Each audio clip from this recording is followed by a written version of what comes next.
네, 오늘 하나님의 말씀은 신약성경 290페이지 고린도후서 5장 1절로 10절까지 말씀입니다. 본문을 한번 읽고 말씀을 들으시면 감사하겠습니다. 오늘은 우리에게는 하늘에 영원한 집이 있습니다. 이런 제목으로 함께 은혜를 나누겠습니다.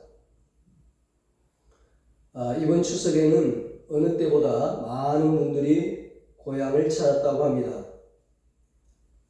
코로나가 끝나고 연휴 기간이 길었기 때문이겠죠.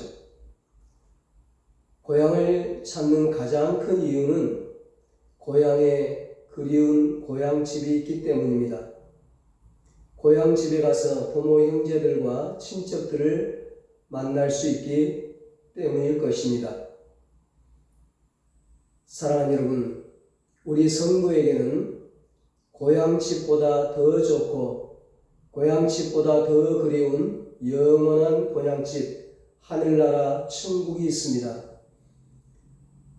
기독교가 우리나라에 들어오기 전에는 불교, 유교 문화가 우리 생활에 많은 영향을 끼쳤습니다. 그래서 추석 명절을 지키고 제사하고 차례상을 차리게 된 것이죠. 본래 고음자의 유교 사상은 죽으면 끝이다예요. 내세가 없습니다. 천국과 지옥이 없습니다. 오로지 이 땅에서 잘 먹고 잘 살자입니다. 그러나 오늘 성경에서 뭐라고 말씀합니까? 내세가 있다는 것입니다. 천국과 지옥이 있다는 것입니다. 하늘에 영원한 집이 있다는 것입니다. 그렇습니다, 여러분. 우리에게는 영원한 집이 있습니다.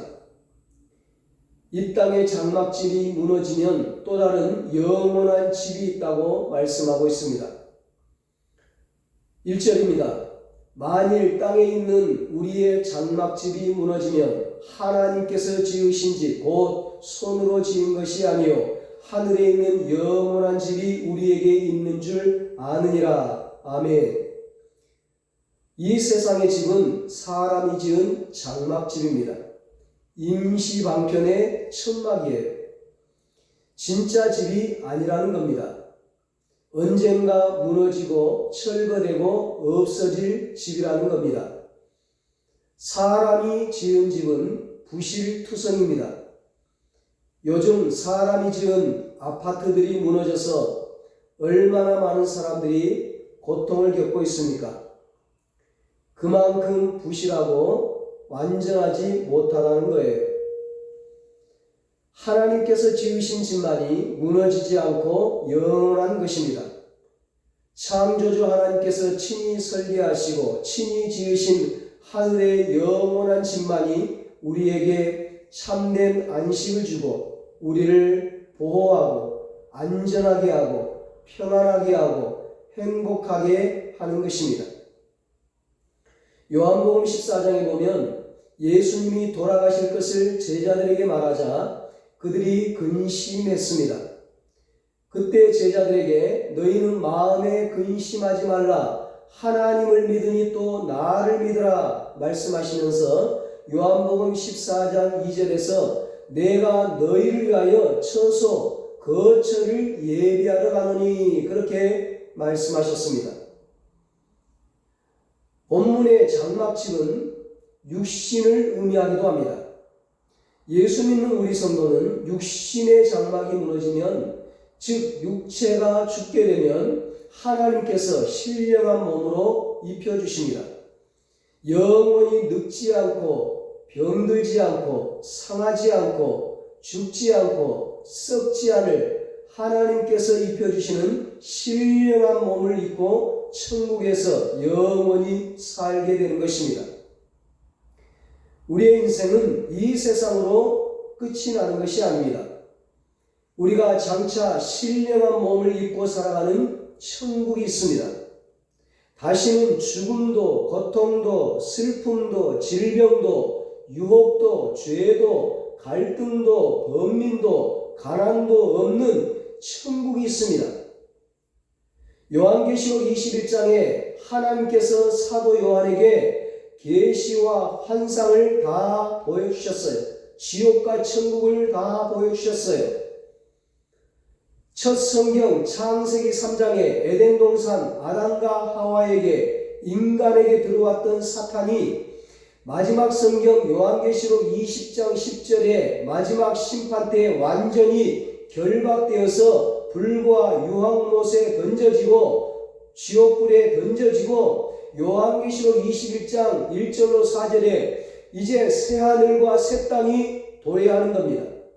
눈물도 애통도 슬픔도 죽음도 없는 영원한 하늘나라 천국이 등장하는 것입니다. 그것이 우리가 마지막에 들어갈 곳입니다. 마지막에 거할 곳입니다. 이것은 누가 지어낸 이야기가 아니에요. 소설 이야기가 아니에요. 하나님이 친히 보여주신 것입니다. 오늘 본문 1절에 마지막에 아느니라 그렇게 말씀합니다. 이 모든 사실을 알게 된다는 것입니다. 이것은 우리가 경험으로 아는 것이 아닙니다. 아나니라는 헬라어 오이다멘이라는 말은 경험적으로 아는 것이 아니라 직관적으로 계시에 의해서 하나님의 계시에 의해서 아는 것을 가리킵니다. 에베소서 1장 17절 말씀처럼 영광의 하나님 아버지께서 우리에게 지혜와 계시의 영, 계시의 정신을 주사 영안을 열어주어서 말씀의 계시를 알게 해주신 것입니다. 우리가 죽게 되면 신령한 몸을 입게 되는 것은 경험으로 아는 것이 아니라 하나님의 계시와 말씀의 바탕을 둔 믿음으로 알게 된다는 것입니다. 어떤 분들은 경험을 하면 믿겠다고 말합니다. 그러나 그것은 잘못된 것입니다. 경험을 통해 믿는 것이 아니라 믿음을 통해 경험되어지는 것입니다. 믿으면 은혜를 경험하고 믿으면 기적을 경험하고 믿으면 하나님의 역사를 경험하고 믿으면 하나님의 세계를 경험하는 것입니다. 그것이 신앙의 원리, 믿음의 원리예요. 여러분 확신을 가지시기 바랍니다. 믿으시기 바랍니다. 내세가 있습니다. 죽으면 그것이 끝이 아닙니다. 영원한 나라가 있습니다. 천국이 있습니다. 이 천국에 대한 확신이 있을 때 우리의 삶이 의미가 있고 소망이 있고 기쁨이 있고 평안이 있고 가치가 있고 행복이 있고 죽음조차도 우리에게는 복이 되는 것입니다. 요한계시록 14장 13절에 말씀합니다. 또 내가 들으니 하늘에서 음성이 나서 이르되 기록하라 지금 이후로 주 안에서 죽는 자들은 복이 있도다 하시매 성령이 이르시되 그러하다 그들이 수고를 그치고 쉬리니 이는 그들의 행한 일이 따름이라 하시더라. 아멘. 주 안에서 죽는 자들은 복이 있도다. 이 말은 예수 믿고 죽은 자들을 말합니다. 성도의 죽음이죠. 예수 믿고 죽으면 구원받고 천국 간다는 것입니다. 그러니까 천국 가는 것은 구원 얻는 것은 믿음으로 얻는 거예요. 믿음으로 가는 거예요. 믿음의 결국 곧 영혼의 구원을 받음이라 베드로전서 1장 9절에 말씀합니다. 이르되 주 예수를 믿으라 그리하면 너와 내 집이 구원을 받으리라 사도행전 16장 31절에 말씀합니다. 내가 만일 내 입으로 주를 시인하며 또 하나님께서 그를 죽은 자 가운데서 살리신 것을 내 마음에 믿으면 구원을 받으리라. 사람이 마음으로 믿어 의에 이르고 입으로 시인하여 구원에 이르느니라. 로마서 10장 9절 10절에 말씀합니다. 예수 믿으면 구원받습니다. 영생을 얻습니다. 천국에 들어갑니다. 구원 얻어 천국에 들어갈 뿐만 아니라 영생을 얻을 뿐만 아니라 그들의 행한 일이 따름이라 했으니 천국에 가서 우리가 행한 대로 상을 보응을 받게 된다는 것입니다. 보상을 받게 되는 거예요. 칭찬과 상급과 면류관 받게 되는 겁니다. 구원은 예수를 믿음으로 받고 상급은 행함으로 받는 것입니다. 이것이 믿음과 행함의 원리입니다. 거짓 믿음과 진짜 믿음을 어떻게 구분할 수 있을까? 진짜 믿음은 행함이 따른다는 거예요. 진짜 믿음 있는 사람은 반드시 행함이 따르게 되어 있습니다. 진짜 구원받은 사람은 하나님의 은혜에 감사하며 감격하며 보답하며 살아가게 되어 있습니다. 진짜 믿음 있고 진짜 구원을 받고 진짜 천국에 확신 있는 사람은 하늘의 상이 얼마나 가치가 있고 귀한 것이 나를 알고 하나님께 칭찬받고 하늘의 상급과 면류관을 받고 하늘의 영광과 축복을 누리기 위해 열심히 신앙생활하고 절대로 세상과 타협하지 아니하고 온 마음과 온 힘을 다해 신앙의 경주를 다하는 것입니다. 야고보서 2장 26절에 영혼 없는 몸이 죽은 것 같이 행함이 없는 믿음은 죽은 것이니라 했는데 그 말씀의 의미가 바로 이런 것입니다. 행함으로 구원받는다는 뜻이 아니고 진짜 믿음은 행함이 따른다는 것입니다. 그래서 구원받아 천국에 들어가서 칭찬도 받고 상급도 받고 면류관도 받고 주님 앞에 섰을 때 부끄러움 없이 후회 없이 영원한 영광과 축복을 누리는 것입니다. 대도 조세영과 신창원의 그 변호를 맡은 엄상익이라는 변호사가 있는데 그분의 간증 이야기가 있습니다. 이분이 대학을 마치고 열심히 공부해서 고시에 합격했습니다. 그때까지만 해도 신앙에 확신이 없는 사람이었습니다. 그런데 고시에 합격한 그 해에 아버지가 병이 들으셨고 돌아가시기 전 한 달 전쯤 갑자기 세례를 받기를 원했답니다. 어느 날 아버님이 감기 증세같이 몸이 심하게 떨리고 너무 괴롭다고 하셔서 부천의 한 종합병원 응급실로 모시게 되었습니다. 의사가 사진을 찍고 진찰을 하더니 폐에 물이 조금 찼을 뿐 대수로운 것은 아닌 것 같다고 진단을 했습니다.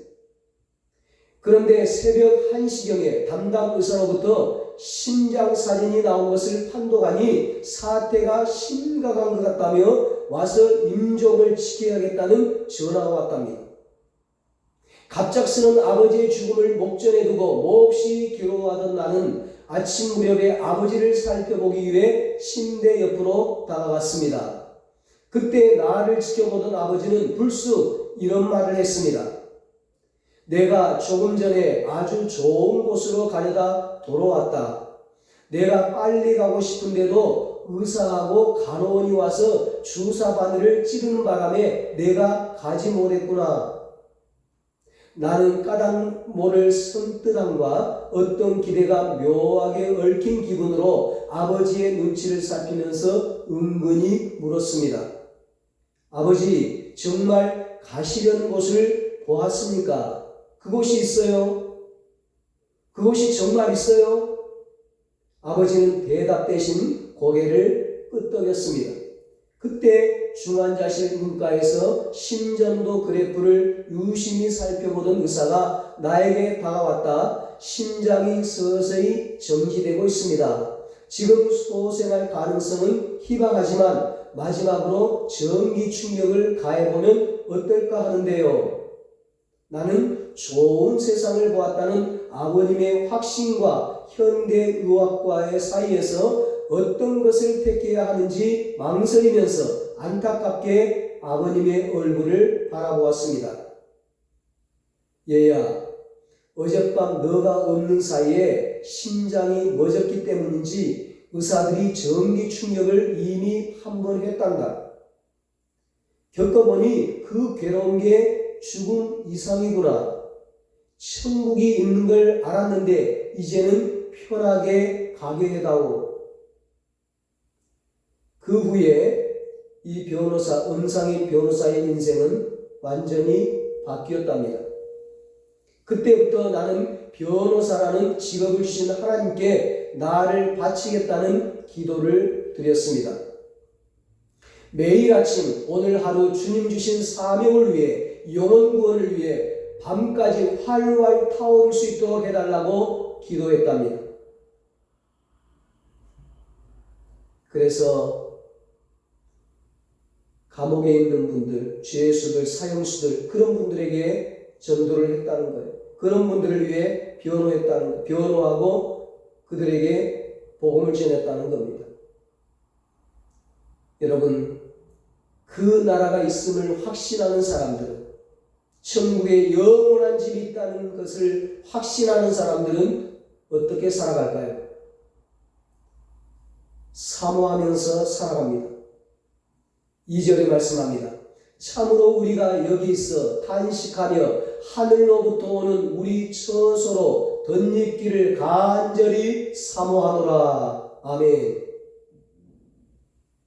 여러분, 청춘 남녀가 결혼할 대상자가 생기면 어떻게 합니까?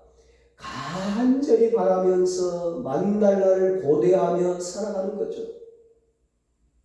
우리는 천국이 있다는 것을 확신하기 때문에 이 땅에 살아가는 동안에 힘든 일이 있어도, 어려운 일이 있어도, 핍박이 있어도, 죽음이 있어도 낙심하지 않고, 절망하지 않고, 포기하지 않고 하늘에 소망을 두고 영원한 집 천국을 간절히 사모하며 살아가는 것입니다. 8절에 말씀합니다. 우리가 담대하여 원하는 바는 차라리 몸을 떠나 주와 함께 있는 그것이라. 내세가 존재한다는 사실을 단순히 인정하는 것과 그 내세를 믿고 사모하는 것 사이에는 엄청난 차이가 있습니다. 우리가 내세를 참으로 사모한다면 그 내세를 준비할 수밖에 없을 것입니다. 그 내세를 위해 살아갈 수밖에 없을 것입니다. 왜냐하면 그곳이 진짜 우리가 살 곳이기 때문에. 이 세상은 잠시 지나가는 곳이에요. 나그네와 같은 삶이에요. 여러분, 우리나라 우리 신앙의 그 선배 신앙인들을 보세요. 그 일제치하에서도, 공산치하에서도, 6.25 전쟁과 그 후에 보릿고개와 같은 그 어려운 시기에도 그분들은 천국을 사모하며 천국을 준비하며 살았습니다. 그분들이 늘 불렀던 찬송이 있어요. 낮에나 밤에나 눈물 머금고 내 주님 오시기만 고대합니다. 가실 때 다시 오마 하신 예수님, 오 주여 언제나 오시렵니까? 고적하고 쓸쓸한 빈들 반에서 희미한 등불만 밝혀 놓고 오실 줄만 고대하고 기다려오니 오 주여 언제나 오시렵니까? 먼 하늘 이상한 구름만 떠도 행여나 내 주님 오시는가에 머리 들고 멀리 바라보는 마음, 오 주여 언제나 오시렵니까? 늘 다시 오실 주님을 소망하며 천국을 소망하며 내세를 사모하며 그렇게 살았습니다. 믿음으로 살았어요. 끝까지 어려운 중에서. 히브리서 11장에 우리 믿음의 선배들 보세요. 믿음 생활하고 복음 전하고 사명 감당하면서 모진 핍박과 박해를 당합니다. 히브리서 11장 36절로 37절에 보니까 또 어떤 이들은 조롱과 채찍질 뿐만 아니라 결박과 감옥에 갇히는 시련도 받았으며 돌로 치는 것과 톱으로 켜는 것과 시험과 칼로 죽임을 당하고 양과 염소의 가죽을 입고 유리하여 궁핍과 환난과 학대를 받았으니 이런 박해들을 이길 수 있었던 것은 바로 천국에 대한 확신과 소망이었습니다. 그들은 내세를 간절히 사모하며 어떤 핍박에도 흔들리지 않았습니다. 이분들의 순교와 희생으로 사라질 것 같았던 기독교는 오히려 세상에 빛을 발하게 되었습니다. 세상을 변화시켰습니다. 마침내 그들의 순교의 씨앗이 풍성한 열매를 맺게 되었습니다. 주님의 나라를 뜨겁게 사모하는 사람들에 의해 세상은 변합니다. 주님의 나라를 사모하다 보면 소명도 생기고 이 땅을 변화시킬 용기도 생깁니다. 왜 그렇습니까? 인간의 가장 숙명적인 죽음을 두려워하지 않기 때문입니다. 죽음을 두려워하지 않고 일하는 사람처럼 무서운 사람, 힘 있는 사람은 없습니다. 여러분, 그 나라가 있음을 확신하는 사람들은, 하늘에 영원한 집 천국이 있다는 것을 확신하는 사람들은 어떻게 살아갑니까? 주님을 기쁘시게 하는 자가 되기 위해 온 힘을 다합니다. 9절에 말씀합니다. 그런즉 우리는 몸으로 있든지 떠나든지 주를 기쁘시게 하는 자가 되기를 힘쓰노라. 아멘. 주님 만날 날을 생각하며 무엇을 하든지 어떻게 하면 주를 기쁘시게 할까 생각하며 살아가는 것입니다. 나를 기쁘게 하는 삶이 아닙니다. 세상을 기쁘게 하는 삶이 아닙니다. 친구를, 남편을, 아내를, 자식을, 어머니를, 사장님을, 무슨 대통령을 기쁘게 하는 삶이 아닙니다. 물론 그런 것도 필요하겠죠. 그러나 궁극적으로 주를 기쁘시게 하는 삶을 살다 보면 그 모든 것은 다 채워지는 것입니다. 천국이 있다고 확신하는 사람들은 방향이 달라요. 어떻게 하면 주를 기쁘게 할까를 생각하며 사는 것입니다. 공부를 하든 사업을 하든 운동을 하든 집을 짓든 회사를 다니든 무엇을 하든 주를 기쁘게 하는데 초점을 맞추는 것입니다. 나를 기쁘게 하는 사람이 되면 조금 뭐 가지면 교만해지고 우쭐해지는 것입니다. 돈 조금 있으면 세상 모든 것을 소유한 사람처럼 살아갑니다. 지식 조금 있으면 세상 모든 것을 다 아는 사람처럼 살아갑니다. 권력 조금 있으면 세상 모든 것을 다 지배할 것처럼 살아갑니다.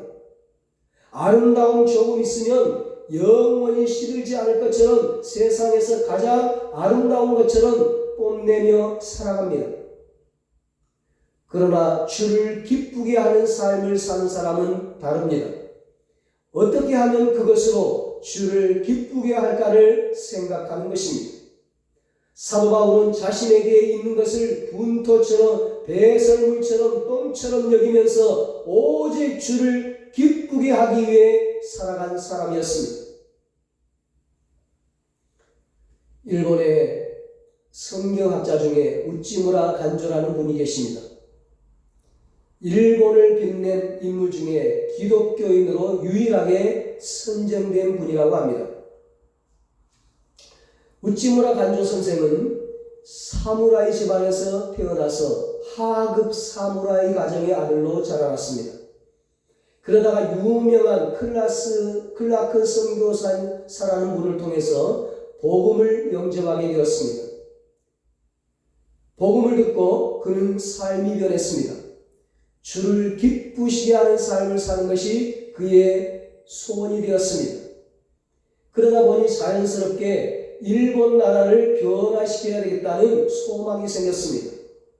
그래서 미국에 가서 신학 공부를 했습니다. 미국에서 돌아온 후에 일본의 군사 정권, 제국주의가 자꾸 우리나라를 비롯해서 동남아 해외 침략으로 손을 뻗쳐나가니까 우찌무라 간조 선생은 그것은 잘못된 것이라고, 하나님이 원치 않는 것이라고 바로 지적했습니다. 일본이 계속해서 이렇게 나간다면 하나님께서 일본 하늘에다 불벼락을 떨어뜨릴 것이다, 그렇게 외쳤습니다. 일본이 망한다는 것입니다. 그의 말대로 히로시마에 원자 폭탄이 떨어져서 전쟁에서 패하고 말았습니다. 그는 군인들을 기쁘게 하지 않았습니다. 일본 천황을 기쁘게 하지 않았습니다. 오직 주님을 기쁘게 했습니다. 군인들은 그분을 직장에서 쫓아내고 일본 사회에 발을 못 붙이게 했습니다.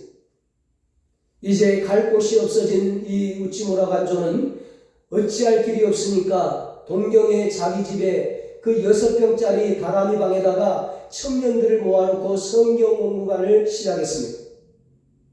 이 공부반에서는 동경대학 총장을 3분이나 배출시켰고 많은 정치인들도 우치무라 간조 선생의 성경 공부반 출신이라고 합니다. 전쟁 후에 일본 사회를 일으키는 기초를 닦은 분들이 다 그 출신이라는 겁니다. 주를 기쁘게 하며 살겠다는 한 사람의 영향력이죠. 여러분, 그 나라가 있음을 확신하는 사람들은 영원한 천국의 집, 영원한 집이 있는 것을 확신하는 사람은 어떻게 살아갑니까? 마지막으로 언젠가 결산을 받는다는 생각으로 살아가는 것입니다. 10절에 말씀합니다. 이는 우리가 다 반드시 그리스도의 심판대 앞에 나타나게 되어 각각 선악간에 그 몸으로 행한 것을 따라 받으려 함이라. 아멘. 우리가 다 반드시 심판대 앞에 설 때가 있습니다. 심판관 앞에 설 때가 있어요. 심판대는 선수들이 평가받는 곳입니다. 지금 저 중국 황저우에서 아시안게임이 열리고 있습니다. 아시안게임이나 올림픽은 그동안 열심히 훈련해왔던 선수들이 평가받는 자리예요. 이 세상의 모든 사람은 인생의 경주자들입니다. 경주를 다하고 죽은 다음에는, 이 세상이 끝난 다음에는 우리를 이 땅의 경주자로 보내신 창조주 하나님의 평가가 있습니다. 반드시 심판을 하게 됩니다. 히브리서 9장 27절에 말씀합니다. 한 번 죽는 것은 사람에게 정하신 것이요 그 후에는 심판이 있으리니. 학생들이 좋은 성적을 평가받기 위해서 얼마나 공부를 열심히 합니까? 회사 사장님에게 좋은 인사평가를 받아서 승진하려고 얼마나 열심히 아침부터 저녁까지 일을 합니까? 그러나 이 땅에서의 평가는 순간입니다. 잠시 잠깐입니다. 다 지나가는 겁니다. 이 땅에서 잠시 잠깐 동안 받는 그 평가도 잘 받으려고 그렇게 열심인데, 하늘의 하나님께 영원한 평가를 받고 영원한 그 상급과 영광을 얻기 위해서 우리는 더 얼마나 열심히 살아야 할까요? 열심히 신앙생활을 해야 할까요? 인생은 언젠가 결산의 때가 있습니다. 마지막 결산의 때에 악하고 게으른 종이라고 평가받아서는 안 될 것입니다. 이 무익한 종을 바깥 어두운 데로 내어 쫓으라. 거기서 슬피 울며 이를 갈미 있으리라는 평가를 받는다면 어떻게 되겠습니까? 끔찍한 일이죠. 그때는 소용이 없습니다. 성경의 부자와 나사로를 보십시오. 한 번 천국 가고 지옥 간 다음에는 후회해도 소용없습니다. 아무리 사정해도 소용없습니다. 이미 때가 늦은 것입니다. 저와 여러분은 책망받고 후회하는 것이 아니라 잘하였도다 착하고 충성된 종아, 너가 작은 일에 충성하였으며 내가 많은 것으로 너에게 맡기리니 내 주인의 즐거움에 참여할지어다 하는 칭찬 듣고 하나님께 상급과 면류관 받아 영원한 영광과 축복을 누리게 되시기를 예수님의 이름으로 축원합니다. 기도하겠습니다. 하나님 아버지, 천에 하나 만에 하나 우리를 하나님의 자녀로 택하여 주시고 우리를 사랑해 주시고 구원해 주셔서 감사합니다. 우리에게 하늘나라 영원한 집 천국을 예비해 주시니 감사합니다. 하나님 아버지, 사랑하는 우리 은총의 모든 가족들이 이 땅에 살아가는 동안에 힘들고 어려운 일들이 있다 할지라도 영원한 이 천국을 소망하며 사모하며 승리하며 살아가게 하여 주시옵소서. 한심령도 빠짐없이 신앙생활 잘해서 하늘나라 영원한 집 천국에 들어갈 뿐만 아니라 하나님 앞에 섰을 때 잘했다 칭찬받고 상급받고 멸류관 받아 영원한 영광과 축복을 누리게 하여 주시옵소서. 이제는 우리 주 예수 그리스도의 무한하신 은혜와 하나님 아버지의 사랑하심과 성령님의 위로하시고 교통하심이 하늘의 영원한 집 천국을 사모하며 칭찬과 상급받기를 소원하는 사랑하는 모든 성도들과 저들의 가정과 자녀들과 사업과 직장 위에 이 나라 이 민족 위에 이제로부터 영원토록 함께 있을지어다. 아멘.